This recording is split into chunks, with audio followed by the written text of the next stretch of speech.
नमस्कार प्रिय दर्शकों, मैं यशराज तिवारी आप सभी का बहुत बहुत स्वागत करता हूं प्रोफेशनल एस्ट्रोलॉजी पर।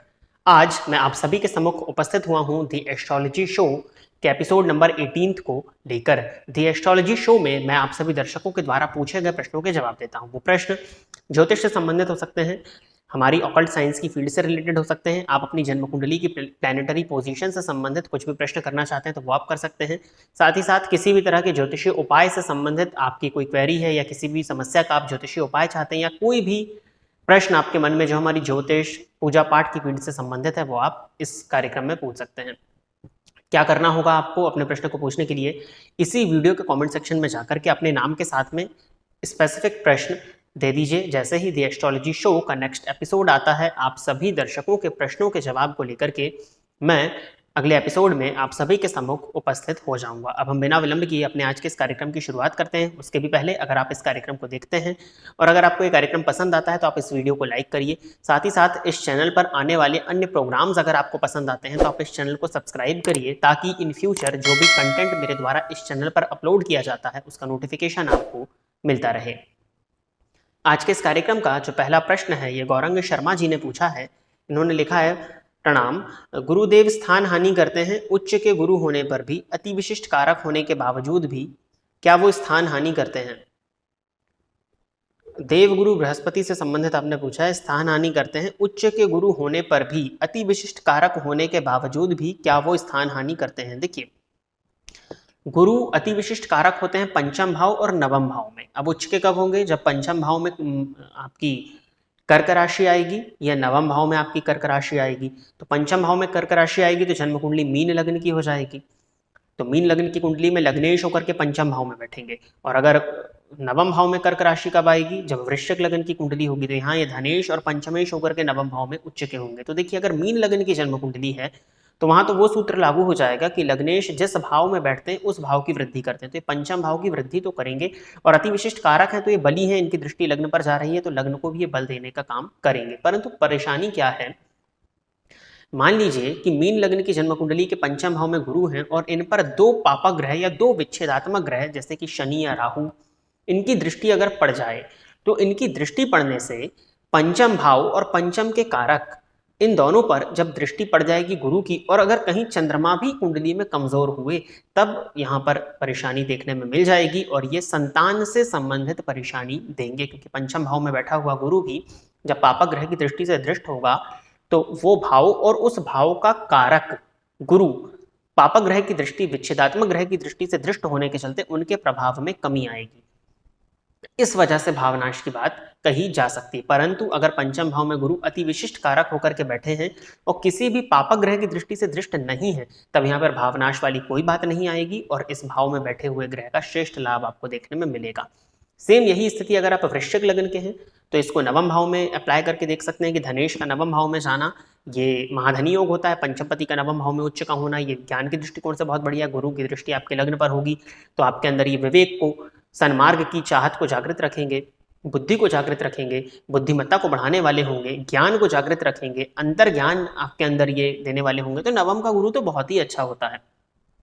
अब इस पर अगर पापक ग्रह की दृष्टि पड़ती भी है तो भाग्य से पूर्णतः विच्छेद तो ये नहीं कराएंगे, क्योंकि भाग्य कारक भाग्य भाव में आकर के बैठा हुआ है। परंतु पंचम से पंचम ये संतान के सुख को भी प्रदर्शित करता है, तो उस सुख में कहीं ना कहीं कमी आ जाएगी।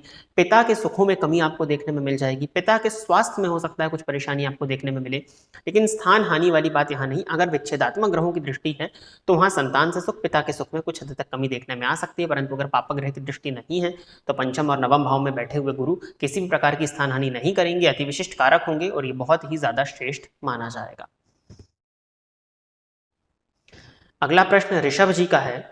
इन्होंने लिखा है, गजब है ज्ञान की शक्ति, आप हैं तो मेरी उम्र के, परंतु आपको मैं गुरुजी ही कहूँ। अच्छा, ये आपने ये लिखा है, परंतु आपको मैं गुरुजी ही कहूँगा। जी आपकी मर्जी, आप जो कहना चाहें। इन्होंने लिखा है, गुरुजी मेरी कुंडली में लग्नेश लाभ भाव में है, ब्रैकेट में इन्होंने लिखा है वीनस, यानी लग्नेश लाभ भाव में है तो तुला या वृषभ लग्न होगा। लाभेश धन भाव में है, वो जुपिटर है, तो लाभेश अगर गुरु है तो वृषभ लग्न होगा। तो ये तो श्योरिटी हो गई कि वृषभ लग्न की कुंडली है, लग्नपति शुक्र बनते हैं, जाकर के लाभ भाव में मीन राशि में बैठे हैं जो कि उच्च के हैं। ठीक है, बढ़िया है, लग्नेश का लाभस्थ होना बहुत अच्छा है। लाभेश धन भाव में है, मिथुन राशि में, ये भी बढ़िया है। धनेश बुध बनेंगे भाग्य भाव में है, अच्छा, और भाग्य शनि लग्न में है, कैसा योग है यहाँ प्लीज जरा, ये तो बहुत जबरदस्त योग है, बहुत बढ़िया योग है, ये योग है तो सब कुछ है। वृषभ लग्न की कुंडली है, मेहनती लग्न होता है। सबसे पहले इस लग्न के स्वभाव को समझिए, ये लग्न मेहनती लग्नों में से एक माना जाता है। बैल का स्वभाव, ये मेहनत करना जानते हैं और अपने पुरुषार्थ से अपने भाग्य को लिखने वाले होते हैं। अब वृषभ लग्न में लग्नेश जाकर के लाभ भाव में उच्च के हुए हैं, तो लग्नेश का जाकर के लाभ भाव में बैठना, ऐसा जातक धन कमाने के पीछे लगा रहेगा, बहुत बड़ा प्लस पॉइंट हुआ। उच्च के हैं तो आध्यात्मिक विकास के लिए भी ये माना जाएगा, व्यक्ति के आध्यात्मिक विकास को, व्यक्ति को अपने आध्यात्मिक विकास के लिए उस मार्ग पर यह प्रेरित करेगा। व्यक्ति के मन में, व्यक्ति के व्यक्तित्व में आध्यात्म की तरफ, धर्म की तरफ जाने की चाहत बनी रहेगी। आध्यात्म और धर्म वाले पॉइंट को थोड़ा सा साइड रख दीजिए।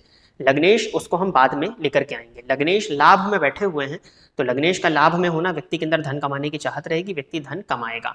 फिर क्या होगा, धन कमाएगा तो लाभ होगा। लाभ भाव का अधिपति गुरु जाकर के धन भाव में बैठा है, तो लाभेश का धन भाव में जाना महाधनी योग हो जाएगा।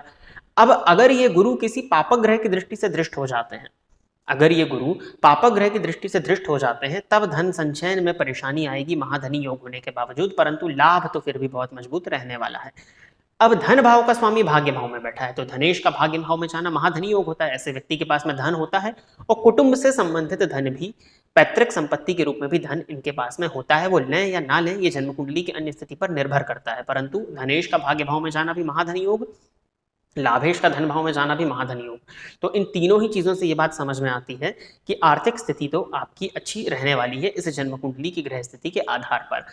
धनपति जाकर के नवम भाव में बैठे हुए हैं, तो संभव है कि जो आपका बाल्यकाल है वो कुछ हद तक कष्टप्रद हो जाए, परंतु आगे का जीवन अच्छा ही होता है, धन से परिपूर्ण होता है। और अब नवमपति और दशमपति शनि जाकर के वृषभ लग्न की कुंडली में लग्न में बैठे हुए हैं। अब उस आध्यात्म वाले पॉइंट को लेकर के आइए। लग्न में शनि का होना जातक के प्रत्येक कार्य में डिले होगा, स्वीकार्य है, परंतु नवमेश और दशमेश होकर के लग्न में बैठे हैं, यानी कि धर्म भाव का स्वामी लग्न में है, व्यक्ति धार्मिक होगा, कर्म भाव का स्वामी लग्न में है, व्यक्ति कर्मठ भी होगा। कहने का मतलब है जातक के जीवन काल में चीजें डिले से उसको प्राप्त होंगी, परंतु सभी चीजें प्राप्त होंगी। धन इत्यादि का सुख वो देखेगा, लग्जरीज वो देखेगा, सुख का भोग करते हुए वो आध्यात्म के मार्ग पर जाने वाला होने वाला है। तो ये बहुत ही बढ़िया प्लेसमेंट है और ये योग बहुत अच्छा है, इसमें तो कुछ कहना ही नहीं है। महाधनी योग 2-3 तरह से सिद्ध हो रहा है। ज्योतिष शास्त्र पूर्ण आध्यात्म है, तो आध्यात्मिक दृष्टिकोण भी हर तरह से सिद्ध हो रहा है। तो बहुत जबरदस्त योग है, इसमें तो कुछ कहना ही नहीं है, अपने आप में ये योग परिपूर्ण है।